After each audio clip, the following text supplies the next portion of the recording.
Hi guys, so welcome back to my channel AMR कर्तव्य।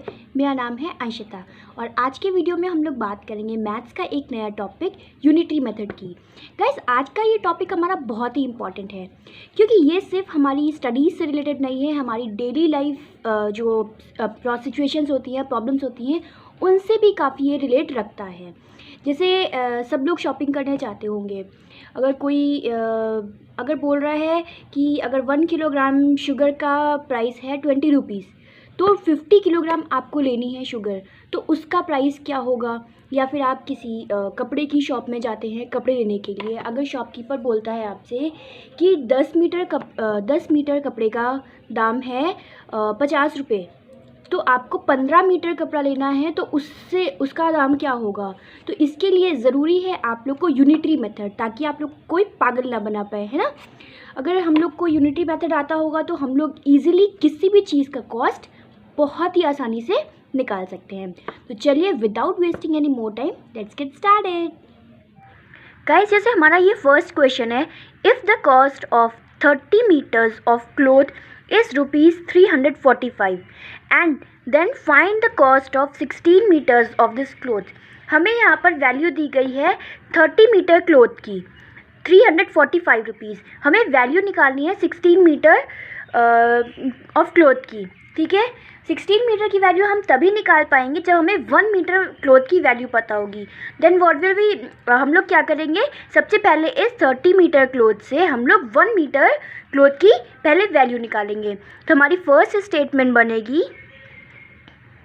Cost of 30 metres of cloth is equals to rupees. क्योंकि हम लोग यहाँ पर कॉस्ट निकाल रहे हैं तो हमारी यूनिट में रुपीज़ आएगा। आप चाहे रुपीज़ का साइन बनाइए, चाहे आप लोग RS लिख सकते हैं, दोनों ठीक है।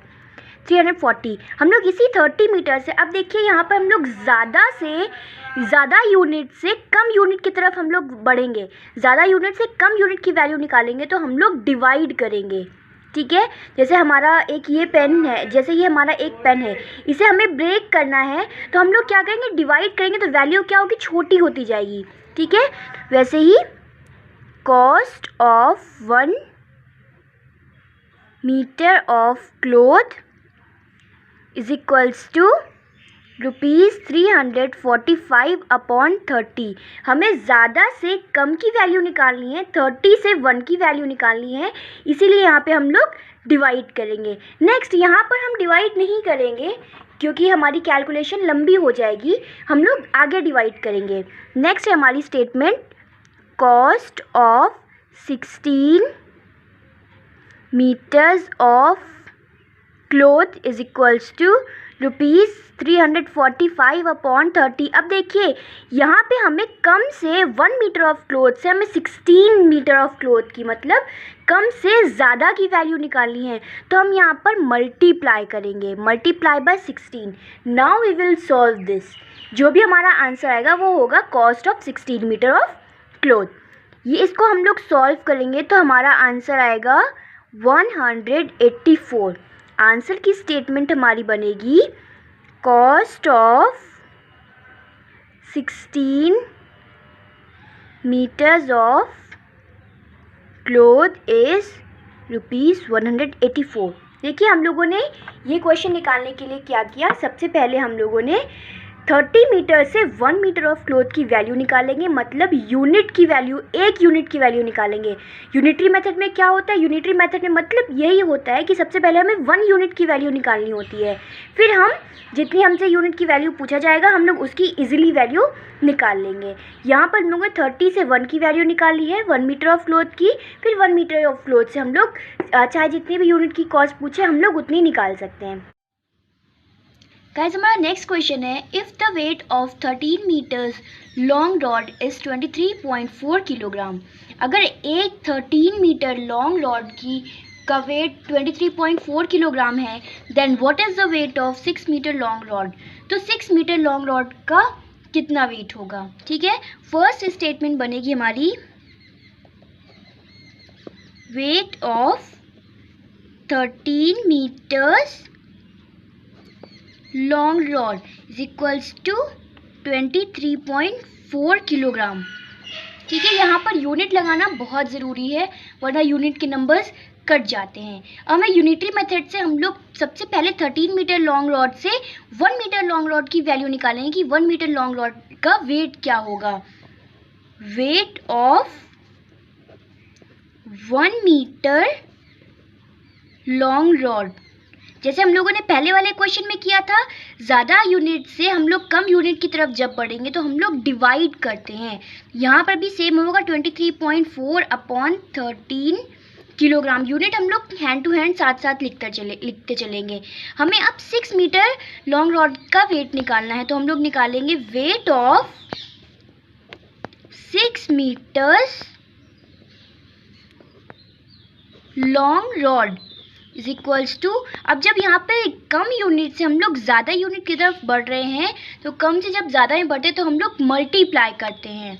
23.4 अपॉन 13 मल्टीप्लाई बाय 6 किलोग्राम। जब हम लोग इसे मल्टीप्लाई कर देंगे then answer will come around 10.8 kilogram. तो हमारी 6 मीटर लॉन्ग रॉड की वैल्यू आ गई, का वेट आ गया 10.8 किलोग्राम। नेक्स्ट हमारी आंसर की स्टेटमेंट बनेगी weight of 6 meters long rod is 10.8 kilogram.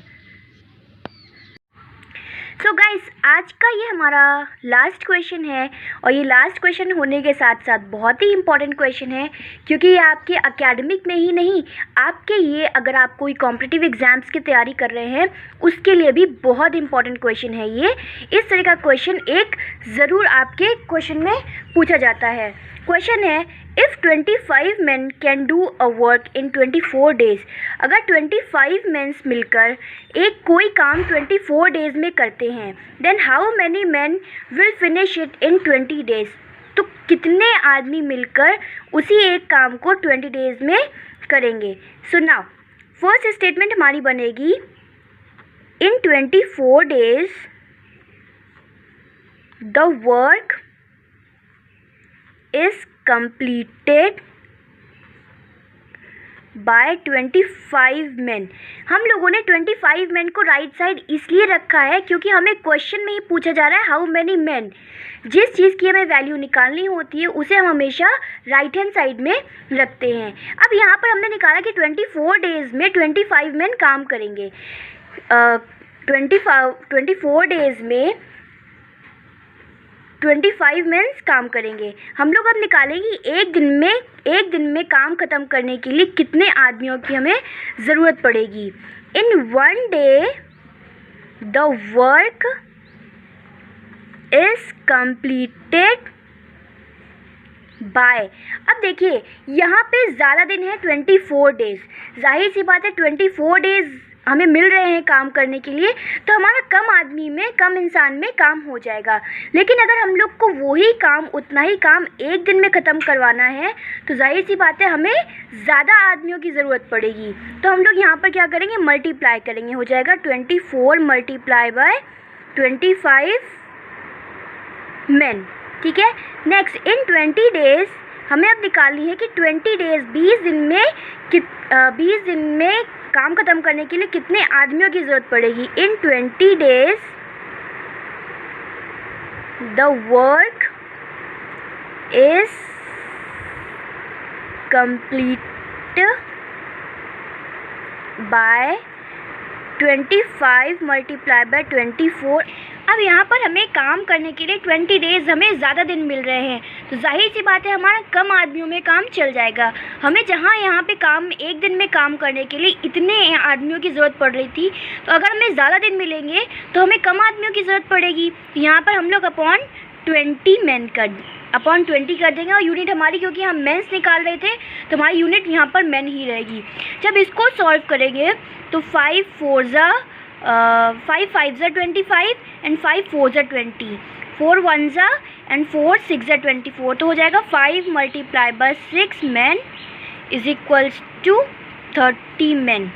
मतलब हमारे एक काम को करने के लिए 20 दिन में हमें 30 men की ज़रूरत पड़ेगी। गाइस अब यहाँ पर देखिए ये हमारा क्वेश्चन हो गया है कंप्लीट। अब यहाँ पर हमें 24 डेज़ में जब काम करवाना था तब हमें 25 मिनट्स की ज़रूरत थी कि काम धीरे धीरे चलता रहेगा।